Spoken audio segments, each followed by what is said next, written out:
Hello, me fixing everything, and today I'm going to show you how to test this alternator from Audi Q7.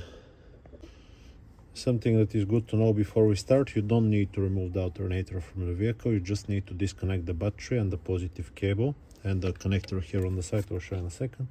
And you need a multimeter, mice with automatic range. Okay, now you can see that the alternator is moving. That's good, it's not blocked, because it happens. Sometimes the alternator gets stuck, mechanical problem. Now we'll test the electrics. What you need to do is remove the 13mm nut from here, remove the cable, the positive wire. Don't forget to disconnect the battery.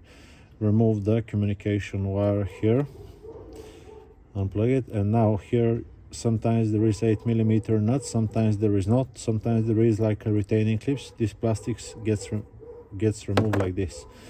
This is the voltage regulator. Remove it with 7mm socket, yeah, like this. Here usually there is a cap, this one goes to the side. Now quickly we're gonna check the rotor. You can see it right here, yeah. Usually you can see this when you look in your engine bay if you don't remove it. We're looking for 2 to 3 ohms when we get the probe. I'll just put it on so it does not beep. If you see the screen, 2.5 ohms. From 2 to 3 ohms is okay. Now it doesn't matter if it's this side, yeah, or the other side. So polarity is not a problem, it's just like a big wire. What we also need to check if there is continuity between the slip rings and the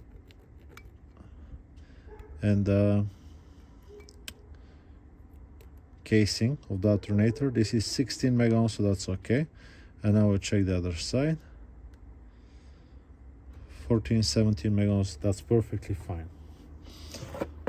Mega ohms is a very large number, so it's like nothing. Now, next thing we're gonna check is the rectifier bridge. What you want to do: take the negative probe, black one, put it onto here.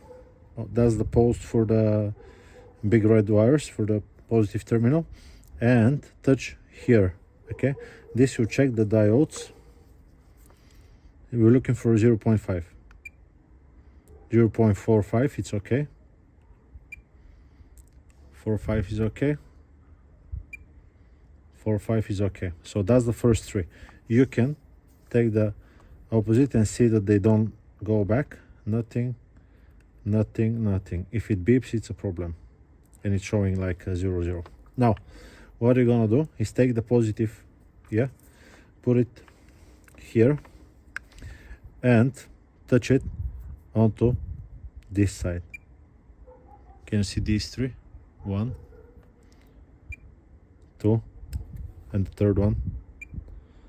So this means the rectifier bridge is perfectly fine. You can take it again, black one, open, open, open, nothing. Good, so the rectifier bridge is okay. Next thing we're gonna check is the stator winding. We want to go on the side of them and hear them beep.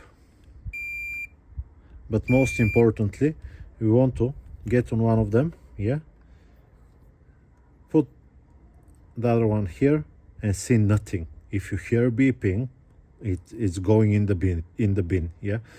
If it's shorted to the wall, because it is possible, most possible if you ask me, it's going to the bin. So this is okay. This whole thing should work perfectly fine. Now you still might not have voltage coming and not charging.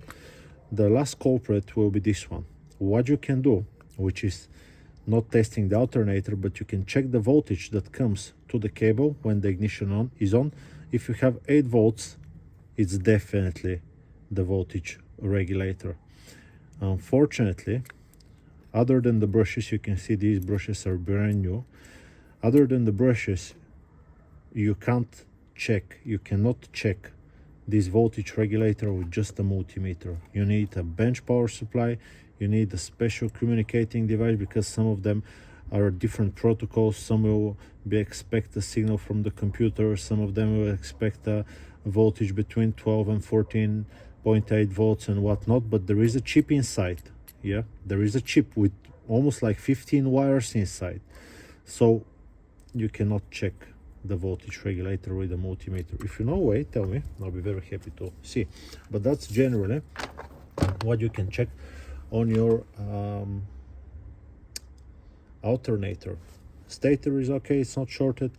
Rotor is okay, it's not shorted. Rectifier bridge is okay. Brushes, look how long they are, perfectly fine. Other thing, it's the signal to the voltage regulator. I hope this video, and it turns.